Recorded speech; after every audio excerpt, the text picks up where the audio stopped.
Ծնողների եկել եք այստեղ, ինչ կարող եք ասել, նախ պարզ դարձավ, որ ռազմական ոստիկանության 7 ծառայող բողոք է գրել, ասելով, որ Պաշտպանության նախարարության դիմաց տեղի ունեցած միջադեպի հետևանքով վնասվածքներ է ստացել։ Ծնողները այստեղ նաև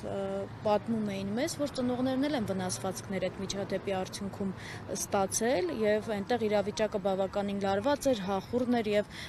այս մարդիկ արդարացի պահանջով այնտեղ էին, որպեսզի իրենց որդիներին գտնեն։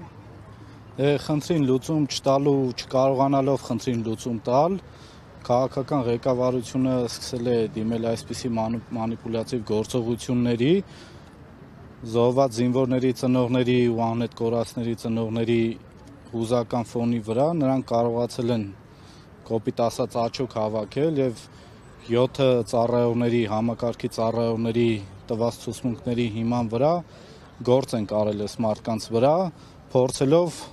զսպել այդ ամեն ինչը, սակայն արդեն 5-րդ տարին է լռանում։ Այդ մարդիկ ավել բան չեն ուզում, իրանց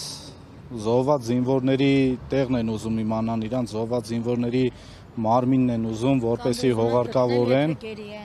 Այո, կամ եթե գերի են տեղեկություն չունեն, դրա մասին տեղեկություն հայտնեն իրենց,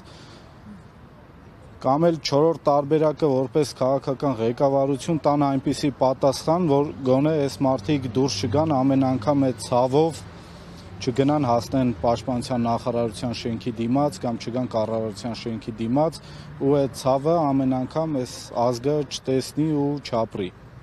Ազգային անվտանգության ծառայության տնօրենը բախվում էր, հայտնի չի, օրինակ այս հարցը քննարկվել է, չի քննարկվել, հայտնի չի ընդհանրապես քանի, այսինքն անհետ կորած կա իրական թիվը, հա, տարբեր թվեր են նշվում, պաշտոնական թիվը այլ էր, հետո ծնողները այլ թիվ հրապարակեցին։ Տեսեք, էլ գերի բառն էլ չի շոշափվում, քաղաքական ղեկավար կոչվածը այնտեղ ձևակերպում էր տվել գերիներին անազատության մեջ գտնվող անձինք էր կոչել, պատերազմի երկարատև պայքարի արդյունքում անազատության մեջ հայտնված անձինք է արդեն կոչում ու այդ արդեն նիշը շատ անհամեմատ ցածրացել է եւ ես չեմ պատկերացնում, որ հայկական կողմը կարողանա ինչ-որ բան պահանջել նրանցից, եթե Իլհամ Ալիևը չցանկանա գերիներին վերադարձնել ինչ-որ բան զիջելու պայմանով։ Ու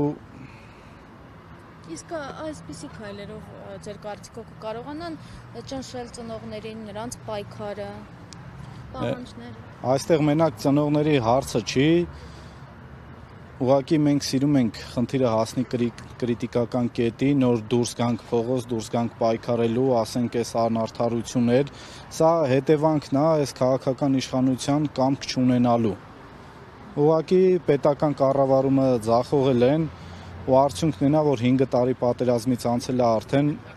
մեր քաղաքական ղեկավարությունը չի կարողանում զոհվածների հարցը 100%-անոց լուծել։